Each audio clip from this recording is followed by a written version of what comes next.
સુરતના રાંદેરમાં થયેલ હત્યાનો મામલો। ઉગત કેનાલ રોડ પાસે પતિએ કરી હતી પત્નીની કરપીણ હત્યા। પતિ સરફરાઝે જ પત્ની પૂજાબેનનો જીવ લીધો હતો। ઘરેલુ કંકાસ અને અફેરના શંકાથી ચપ્પુ વડે છાતીમાં ઘા મારી મોત નિપજાવ્યો। ઘટના બાદ પોલીસ તાત્કાલિક એક્શનમાં। રાંદેર પોલીસે ગણતરીના કલાકોમાં આરોપીની ધરપકડ કરી કાયદેસરની કાર્યવાહી શરૂ કરી। તારીખ 17 માર્ચ 2026ના રોજ પવિત્રા રેસિડેન્સી રામનગર વોકવે પાસે પૂજાબેન નામના એક મહિલાની હત્યા થયાની ઘટના રાંદેર પોલીસ સ્ટેશનમાં નોંધાઈ।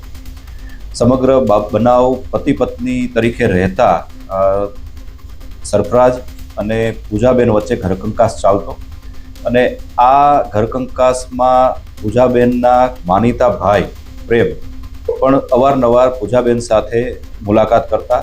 આ બાબતની પણ જે આરોપી છે તેને કોઈ પણ કારણસર બાબત ગમતી ન હોય અને તે લઈને પણ અવારનવાર બંને વચ્ચે ઝઘડાઓ થતા।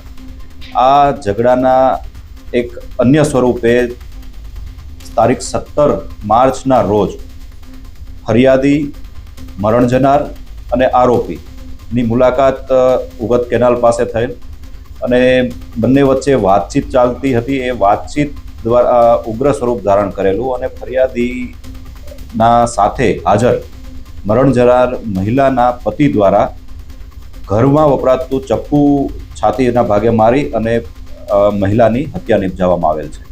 આ ઘટનાની જાણ થતાં રાંદેર પોલીસ સ્ટેશનના પોલીસ ટીમો દ્વારા તુરંત કાર્યવાહી હાથ ધરવામાં આવેલી અને ગણતરીની કલાકોમાં આરોપીની ધરપકડ કરવામાં આવેલ છે। હાલમાં આરોપીની પોલીસ અટકાયત હેઠળ છે અને આગળની કાર્યવાહી જે છે તે ચાલુ છે। સર, આરોપી જે છે મરણ જનાર છે, જે આ ચાકુ છે ક્યાંથી લેવા છે, ક્યાં પહેલાથી પ્લાનિંગ હતું? ના, ઘરમાં વપરાતા ચપ્પુ દ્વારા જ તે આ ઘટના બનેલ છે। મૂળભૂત રીતે આરોપી અને મરણ જનાર બંને બિહારના વતની છે અને બંને કેટરિંગના વ્યવસાય સાથે સંકળાયેલા છે અને કેટરિંગની આ જે ધંધાકીય વ્યવસાય દરમિયાન જ બંનેનો એકબીજા સાથે પરિચય થયેલ છે।